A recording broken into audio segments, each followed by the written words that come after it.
Welcome to Eagle Media. Bigg Boss ప్రేక్షకులకి ఇది మామూలు షాకింగ్ న్యూస్ కాదు. అసలు బిగ్ బాస్ సీజన్ 8 లో ఏమవుతుందో తెలియని గందరగోళ పరిస్థితి. అసలే సీజన్ అట్టర్ ఫ్లాప్ లో వెళ్తూ ఉంటే షాకింగ్ల మీద షాకింగ్లు ఇస్తున్నారు బిగ్ బాస్. ఆడియన్స్ ఓటింగ్ ని బట్టే ఎలిమినేషన్ ఉంటుందని ప్రతిసారి నాగార్జున పెద్ద జోక్ వేసిస్తూ ఉంటారు. అయితే అది నిజం కాదు అనేది మరోసారి నిరూపితమైపోయింది. రెండో వారంలో శేఖర్ భాషాని ఎలిమినేట్ చేసేశారు.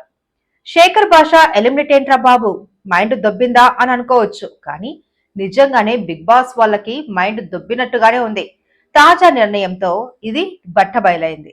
ఈ సీజన్ లో కాస్త కూస్తో హౌస్ లో కామెడీ చేసి నవ్విస్తున్న కంటెస్టెంట్ ఎవరైనా ఉన్నారా అంటే అది శేఖర్ భాషానే. కానీ అతని కంటే వీక్ కంటెస్టెంట్స్ హౌస్ లో చాలా మంది ఉన్నప్పటికీ కూడా అసలు ఎవరూ ఊహించని విధంగా, ఏ పోల్లోనూ రాని విధంగా శేఖర్ భాషని ఎలిమినేట్ చేసేశారు. నిజానికి ప్రతి సీజన్ లోనూ ఇలాంటి షాకింగ్ ఎలిమినేషన్లు 1-2 ఉంటాయి. అయితే ఈ సీజన్ లో స్టార్టింగ్ లోనే స్ట్రాంగ్ కంటెస్టెంట్ అయిన శేఖర్ భాషని ఎలిమినేట్ చేసేయడం పెద్ద షాకింగే. ఎందుకంటే అతనికి ఓట్లు తక్కువ వస్తాయంటే అది పచ్చి అబద్ధం. ఎందుకంటే శేఖర్ భాష కంటే పృథ్వీ, ఆదిత్య ఓం, సీత వీళ్ళు వీక్ కంటెస్టెంట్స్ అనుకోవచ్చు.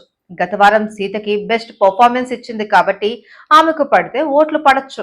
కానీ మిగిలిన పృథ్వీ, ఆదిత్య ఓంల కంటే శేఖర్ భాషాని తక్కువ ఓట్లు పడ్డాయి. అందుకే అతను ఎలిమినేట్ అవుతున్నాడు అంటే అది పచ్చి అబద్ధమే అవుతుంది. అతని ఎలిమినేషన్ కి ఓటింగ్ తక్కువ రావడం అయితే కారణం కానే కాదు అనేది బిగ్ బాస్ చూసే చిన్న పిల్లడికైనా తెలుస్తుంది. పోనీ శేఖర్ భాష కంటే ఈ వారంలో ఆదిత్య ఓం, పృథ్వీలు బెటర్ పర్ఫార్మెన్స్ ఇచ్చారు అనడానికి కూడా లేదు. కానీ శేఖర్ భాషను ఎలిమినేట్ చేయడానికి ఓటింగ్ కాకుండా బలమైన కారణమే ఉండి ఉంటుంది.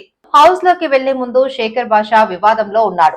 లావణ్య, రాజ్ తరుణ్ ఇష్యూలో ఇతనిపై కేసులు ఉన్నాయి. అయితే ఈ కేసుల విషయంలో ఏదైనా ఒత్తిడులు ఉన్నాయా, లేదంటే శేఖర్ భాష భార్య డెలివరీ అయ్యి బాబుకు జన్మనిచ్చింది, అందుకే తానంతట తాను ఎలిమినేట్ అవుతున్నాడా, లేదంటే అతన్ని ఈ వారం ఎలిమినేట్ చేసి సీక్రెట్ రూమ్ కి కానీ పంపిస్తున్నారా, ఇలా చాలా సందేహాలే వెంటాడుతూ ఉన్నాయి. కానీ ఈ సీజన్ లో బిగ్గెస్ట్ షాకింగ్ ఎలిమినేషన్ అంటే శేఖర్ భాష కంటే మరొకటి ఉండకపోవచ్చు.